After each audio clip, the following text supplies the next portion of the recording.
देखिए, आज हिंदुस्तान की डेमोक्रेसी में एक बड़ी मील का पत्थर माना जाएगा। संजय सिंह जी को बेल सुप्रीम कोर्ट की 3 जज की बेंच ने दी है और इस बेल को देते वक्त सुप्रीम कोर्ट ने जो प्रश्न केंद्र सरकार के वकील से पूछे, उनके जवाब उनके पास नहीं थे। सुप्रीम कोर्ट ने पूछा, एक आदमी है दिनेश अरोड़ा, उसके 1-2 बार नहीं 10 बार अलग अलग बयान दर्ज किए गए।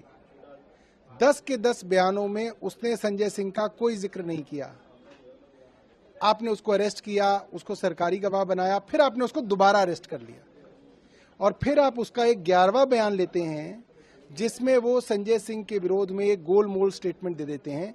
तो ये कौन तय करेगा कि 10 स्टेटमेंट गलत थी और 11वीं स्टेटमेंट सही थी? दूसरी बात सुप्रीम कोर्ट ने पूछी, इस पूरे के पूरे मामले में मनी ट्रेल कहां है? पैसे की रिकवरी कहां है? पैसा अगर कहीं खर्च हुआ तो आप बताइए कहां है? जो आपके गवाह हैं वो विश्वास योग्य नहीं है। जिसने पैसे दिए वो नहीं बोल रहा, जिसने पैसे लिए वो नहीं बोल रहा। तो ये पूरा का पूरा केस जो है डगमगाने लगा और जब सबसे बड़ी अदालत की तरफ से बेल मिलती है तो इसका मतलब ये है सेक्शन 45 PMLA के तहत अगर बेल मिलती है और बेल अपोज की जाती है तो ये माना जाना चाहिए कि कोर्ट को लगा कि इस मामले के अंदर संजय सिंह दोषी नहीं है, इनोसेंट है। तो इसके बड़े रिपरकशन से बचने के लिए आज उनको बेल दी गई है और हम इसका स्वागत करते हैं। और भारतीय जनता पार्टी के लोग, जो उनके प्रवक्ता रोज प्रेस कॉन्फ्रेंस करके कहते थे कि देखो बेल भी नहीं मिल रही, बेल नहीं मिल रही, इसका मतलब ये है कि संजय सिंह दोषी हैं, तो आज बेल मिल गई। अब भारतीय जनता पार्टी क्या कहेगी मैं ये भी बता देता हूं। अब भारतीय जनता पार्टी कह देगी, अरे क्या हो गया, बेल मिल गई, बेल मिल गई, कोई रिहाई कोई ना हो गई। तो ये अब भारतीय जनता पार्टी सिचुएशन को पलटेगी। देखिए, हमें उम्मीद है कि एक एक करके सभी नेताओं को राहत मिलेगी। देखिए, आज हिंदुस्तान की डेमोक्रेसी में एक बड़ी मील का पत्थर माना जाएगा।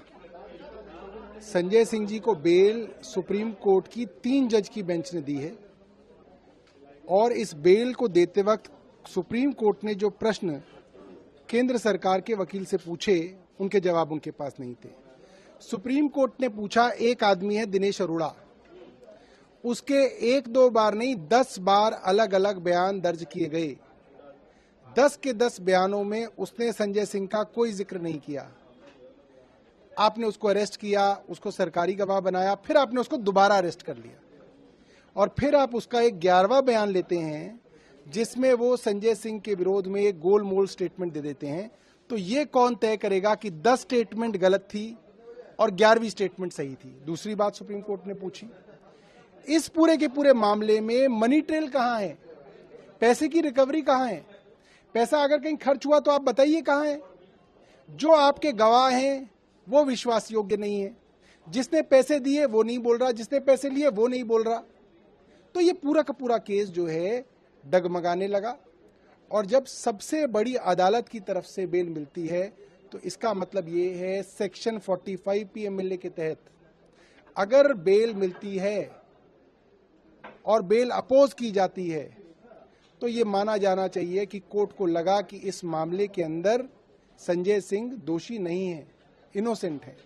तो इसके बड़े रिपरकशन से बचने के लिए आज उनको बेल दी गई है और हम इसका स्वागत करते हैं। और भारतीय जनता पार्टी के लोग, जो उनके प्रवक्ता रोज प्रेस कॉन्फ्रेंस करके कहते थे कि देखो बेल भी नहीं मिल रही, बेल नहीं मिल रही, इसका मतलब ये है कि संजय सिंह दोषी हैं, तो आज बेल मिल गई।